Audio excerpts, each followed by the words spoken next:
Okay, so let's talk about one of the dumbest things I have ever done. Last week, I posted a sponsored video on Instagram and TikTok for a tech company called World and its product, the Orb. Now, if you're not familiar, this is just a comically creepy product. The company was co-founded by OpenAI's Sam Altman, and its product, the Orb, purports to scan your iris to prove that you're a human. And in return for giving up that precious biometric data, it gives you about $40 in crypto. This thing has already been banned in several countries, and even the rest of the crypto industry has called it out for being predatory. And I've devoted my entire career as a comedian to debunking scams, and I am on record as being extremely skeptical, even negative, about AI and crypto. So you might be wondering, why the fuck would Adam Conover make a sponsored video for this company? And yeah, I have exactly the same question for myself.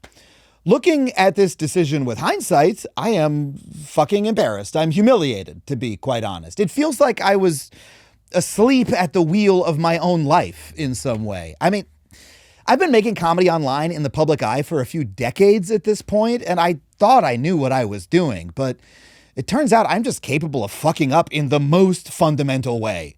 And that makes you feel differently about yourself. Like, if I could do this, what else am I capable of? Driving directly into oncoming traffic? Drinking cyanide as an oopsie? It's fucking insane. So the internet spent an entire week dunking on me, and I deserved every single piece of it. Because even though I never endorsed the product and never said, I love it and you should use it, the simple act of making a video for this company directly violated not only my public brand and credibility, but also my actual personal values, all for, honestly, not that much money. And so I've genuinely been trying to figure out why I did it. Sometimes even our own actions can be a mystery to ourselves. I've literally been talking with my therapist about it. Why did I do this thing that was so out of character for me? So look, the most obvious explanation would be the money, right? And sure, easy money is nice to get, especially in an industry where you don't know where your next paycheck is coming from. But I've turned down more money than this before for products that I have less of a problem with. And when I got the offer for this thing, I knew deep down that I should reject it. So why didn't I? I think ultimately I did it because I thought I was better than them. I felt contempt for what World was asking me to do. I was like, hold on, this company wants to pay me, a guy who's on record as a crypto and AI hater and clearly thinks the product is garbage, to make a video about it, and they don't even want me to endorse it? My audience is gonna see right through that. I thought it was a dumb money gig and that I could outsmart them. If they wanna let me make a BS video that everyone knows isn't genuine, grab the bag and get out clean, well, that's their funeral. My funeral. It turned out to be my funeral. Here's a tip. When you think something's a dumb money gig, you should double check who the dumb one is in the transaction. I ignored my heart, I listened to my stupid brain, and the only person I outsmarted was myself. Because, first of all, yeah, you guys are smart, and you did hate the product. But I guess I forgot that you were also gonna hate the dude talking about the product, me. Crypto bullshit is a transitive property. By playing along with it, I got it on me and I started to stink like it. But more importantly, no matter how clever I thought I was being about it, I was still letting a company I don't believe in buy my credibility. And look, sponsorships are how we can afford to make these videos and pay the wonderful team I work with. And every time I read an ad, that's me selling my credibility a little bit. That's the online content business, and both you and I are smart enough to separate a sponsorship from the rest of my work.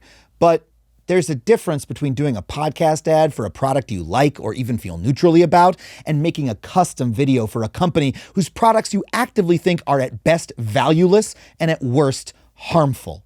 And at the end of the day, this is just not how I want to make my money or spend my limited time on this planet. When I decided to become a comedian, it was because I wanted to make a living by saying the shit I actually believe, not shit I'm paid to say. And so I'm genuinely grateful for this incident, because as embarrassing as it was, it reminded me of what my values actually are. You reminded me of my values in the most public and embarrassing way possible, which means I'm going to remember it for a long ass time. So first of all, thank you, genuinely. And secondly, I'm not taking the money. I turned it down. I was not paid by World for the video I made, nor will I ever be. And the reason that's important to me is because it means I'm not under contract with them so I can do what I should have done in the first place and tell you exactly what I honestly think about the company and its product in my capacity as a tech critic and a comedian. See, if there's one small silver lining about this whole debacle, it's that I actually got a closer view of this company than almost anyone has. I went to their keynote presentation in San Francisco. I used the thing. I've played with their app. I'm one of the few people to have been verified by the Orb. And I came away from that experience really wanting to make a video about it, an honest one. Because the truth is, in my opinion, the World Orb is not only the creepiest tech product Silicon Valley has ever produced, it is also one of the most flaming dumpster fires of a product launch I have ever seen in a way that I am fascinated by. Because I think it demonstrates not just that these guys don't understand humanity at all, but that humanity, all of us, are a lot more powerful than they are. So let's get into it. World was founded by Sam Altman and Alex Blania, and it has attracted hundreds of millions of dollars in funding from venture capitalists like Mark Andreessen, who, as we mentioned in a previous video, looks like an egg with an evil plan.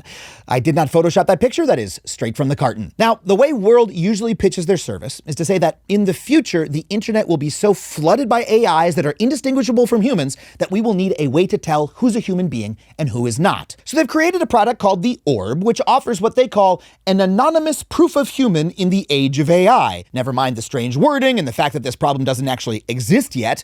Here's how they want to solve it. You don't buy the Orb. Instead, you visit the Orb at its Orb house and you gaze lovingly into it. And as you ponder eternity and the inevitability of death, the Orb takes a high-resolution photo of your iris. It then uses AI to turn that scan into a cryptographic signature, which is stored on your phone. And since everyone's iris is different, according to World, this signature proves that you're a unique human, so you could theoretically prove that you're a human anywhere on the internet. Now, this doesn't make any sense as a product to me. First of all, my phone currently scans my face every time I use it, like my literal human face. AI doesn't have a face, so, boom, humanity verified. I genuinely don't get what is better about the Orb than what my iPhone currently does. And if people really needed a piece of hardware to give a website proof that you're human, which again, they don't yet, Apple and Samsung could develop that feature in a month and it would instantly be on everyone's phones. But, maybe the reason they haven't done this yet is that security experts generally think using biometric data for logging into a website is a terrible idea in privacy terms. As Edward Snowden himself tweeted, don't use biometrics for anything. The human body is not a ticket punch. But even if we accept the premise that the future will be overrun with super intelligent AIs that we need to distinguish ourselves from, hey, Sam, aren't you the guy creating the super intelligent AI? So you created the problem and now you want to sell us the solution. Is it just me or is Sam Altman like an old-timey snake oil salesman? The poison is free. It's the antidote that'll cost you. But on top of all of those fundamental problems, it really seems like every choice they made when designing this thing was designed to amplify its creepiness. Like, why the fuck does it give you crypto when you use it? That sure makes it immediately seem like a scam to me. And why is it an orb? I mean, they could have made it look like anything. It could have looked like a cell phone with a camera attached, or they could have made it a cute little robot like those delivery guys I have to restrain myself from shoving into oncoming traffic. But an orb is specifically the creepiest choice. Like, if you see a man gesturing for you to look into his orb, you know not to look into that orb. We've all seen The Lord of the Rings. That's how Sauron knows where you are. Now that's a joke. But honestly, the metaphor of an evil superintelligence that spies on anyone who looks into the orb and exploits them for its own gain, yeah, it's pretty fucking on the nose. Because World's business practices have been widely reported on, and they are shady as hell. So according to MIT Technology Review, World harvested its initial batch of iris data by going to developing countries like Indonesia, Brazil, and Sudan and getting poor people to scan their eyes in exchange for crypto, cash, and free AirPods. And I don't think these folks were benefiting from World's revolutionary new proof of human for the internet because many of them had never even used the internet before. World literally set them up with their first email addresses before scanning them. And it gets even worse because World did not tell these people about how much data they were collecting. MIT Technology Review interviewed 35 people who were either scanned or who worked for World or who WorldCoin attempted to recruit for a scan. And that investigation revealed that even though they talk a big game about protecting user privacy, they collected way more personal data than they ever disclosed to the people they were scanning. World even paid local government leaders to encourage people to come get scanned, which violated Indonesian anti-bribery and corruption law. In fact, a lot of these folks got their eyes scanned because they thought the event was run by the government itself, even though it was not. And after all of that, a lot of the individuals whose scans were first used weren't even paid the dang money they were promised for it. All of this might explain why World has now been banned or investigated in at least 8 countries, including Indonesia, Spain, Brazil, Germany, and Kenya. And that's what we knew about the company before the big keynote in San Francisco they wanted me to cover. They had received nothing but bad press about how creepy, invasive, and unethical this project is for literal years. So I'll be honest, the final reason I took the gig was I was curious. I wanted to see the shit show for myself. I wanted to know, what are they going to say at this keynote that could possibly change anyone's mind about their ridiculous project? Are they going to talk about the ethical issues? Are they going to explain why crypto is involved? And are they going to offer a single compelling reason why any actual customer would want to use this thing other than being tricked or paid off? So I traveled to San Francisco and went to a gloomy hangar building on the docks, where I joined a few hundred influencers, journalists, and World employees who were paid to be there and clap. And together we watched what honestly was one of the most baffling keynote presentations I have ever seen from a tech company. It was a waterfall of buzzwords, pseudo-philosophical ideas, and vaporware non-announcements. Like, just look at how they introduced the very idea. We wanted a way to make sure that humans stayed special and central in a world where the internet was going to have lots of AI-driven content. We also talked a lot about the need to include a financial network of some sort. One of the reasons you needed this was for people to be able to exchange value, for people and AIs to exchange values. We realized that what we're actually talking about is some version of a real human network. And as Sam mentioned, it will be a combination of proof of human and financial primitives. I mean, truly, what the fuck does any of this mean?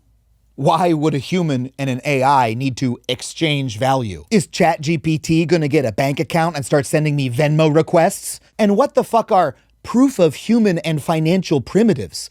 Who talks like this? Can the orb verify that these guys are human? Because right now they're failing the Turing test. Okay, so far, this just sounds like a bunch of buzzwords designed to impress investors and gullible reporters, but maybe it'll make sense when they demo the orb. Let's roll the entire demo. Let's give it a spin. Nothing like a live demo here. So he just scanned his QR code from his World app. That'll connect the orb with his device, and that starts the process.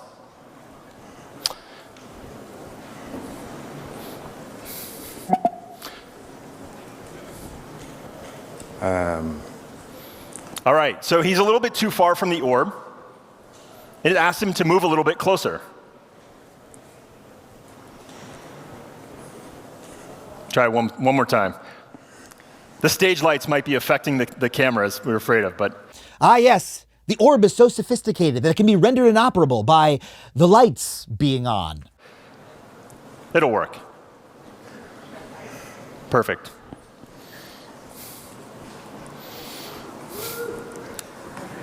Bear with us here. Nothing like a live demo.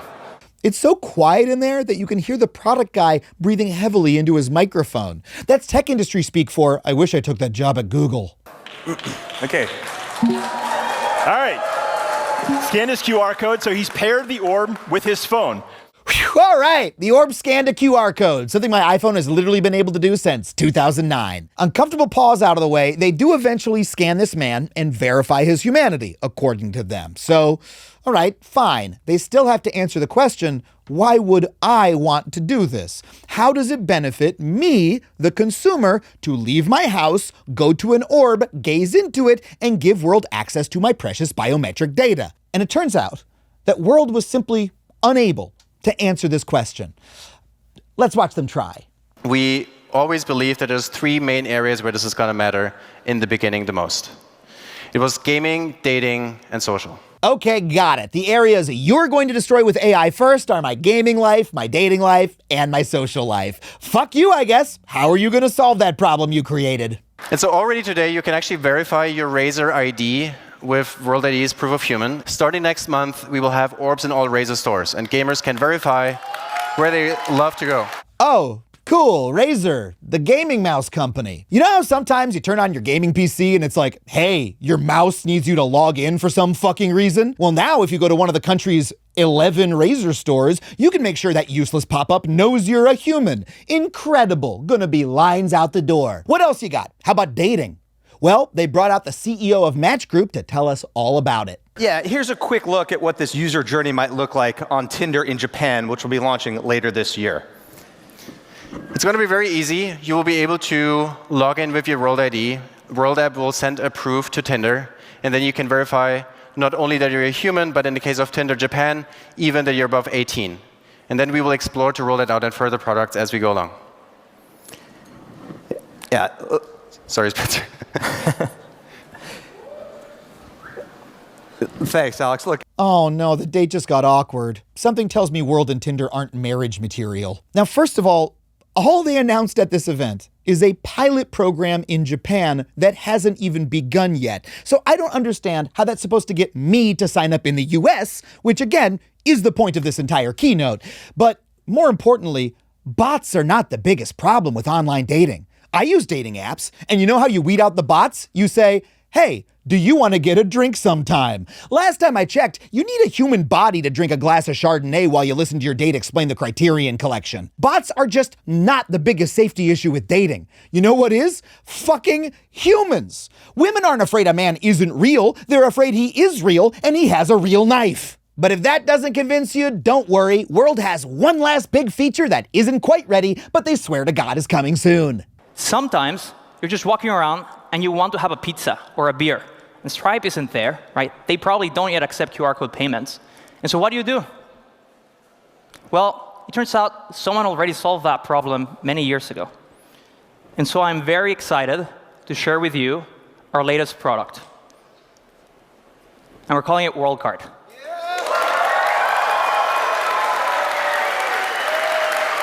Yeah, he's right. They already solved that problem many years ago. I already have a Visa card. Everyone in that hangar is rapturously applauding something that has existed since before women were allowed to own them. I'm sorry, world, but launching a Visa card is simply not anything. You know who also has a Visa card? Old Navy. And they don't need a scan of my eyeball before they let me buy a cargo skort. But the weirdest non-product that isn't out yet that they announced at this event was something called the Orb Mini. So introducing Orb Mini, the first truly mobile orb.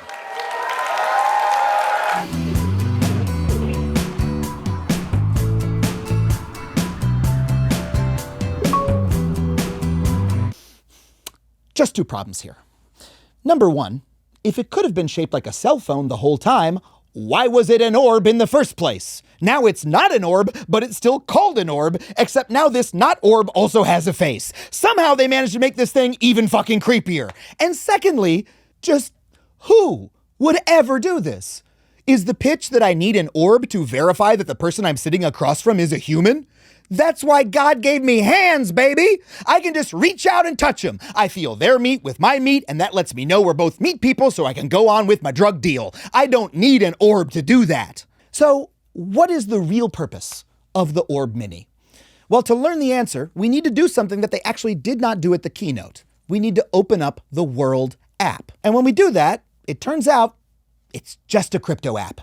There's nothing about gaming or online dating. The entire app is just buy crypto, trade crypto, mint NFTs. There are a few other features like a polls app that literally no one is using, but wallet is down there right at the bottom. Altman and Blania never said this in the keynote, but apparently the entire point of World is to get you to buy into the crypto ecosystem. And you know what? Most people don't want to buy crypto. It ain't 2021 anymore. Matt Damon isn't doing crypto ads at the Super Bowl, and the average American thinks of crypto as a scam their weird cousin lost a lot of money on. So how are they gonna get people to use it? Oh, well, looky here. They'll give you $50 every time you sign someone else up. That's it.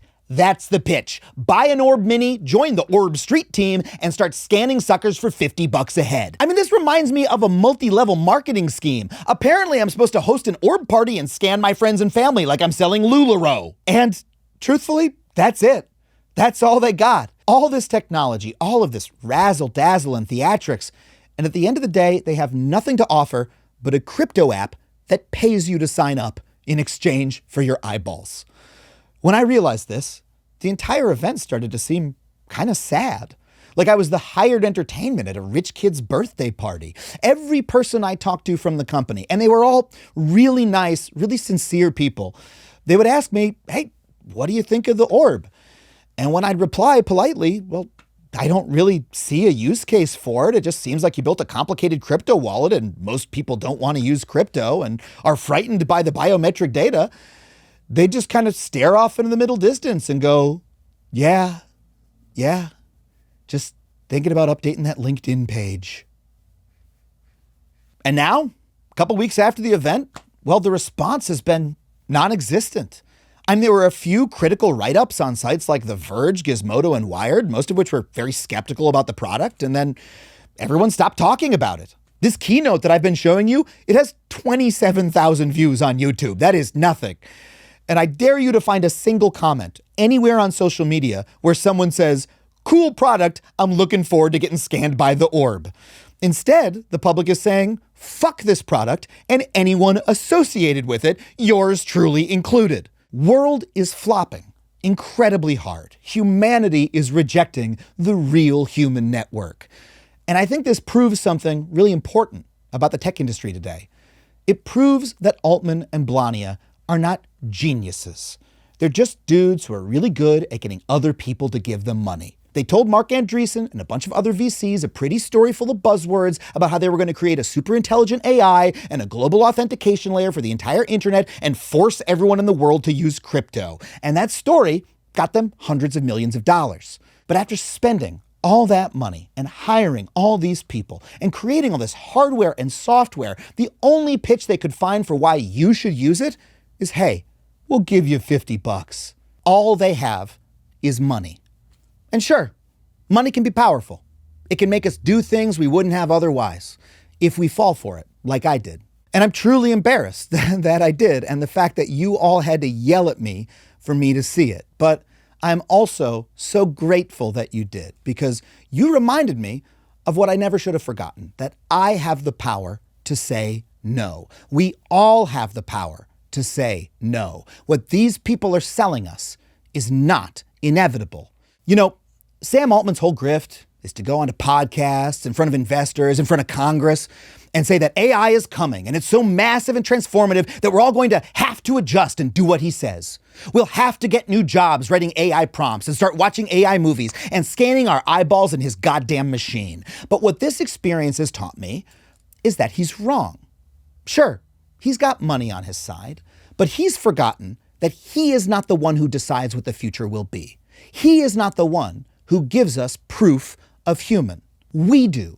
We prove we're human every day by using our human minds to call bullshit and by refusing to acquiesce and by deciding for ourselves what we will accept and what we will not. That is the power that we alone as humans have.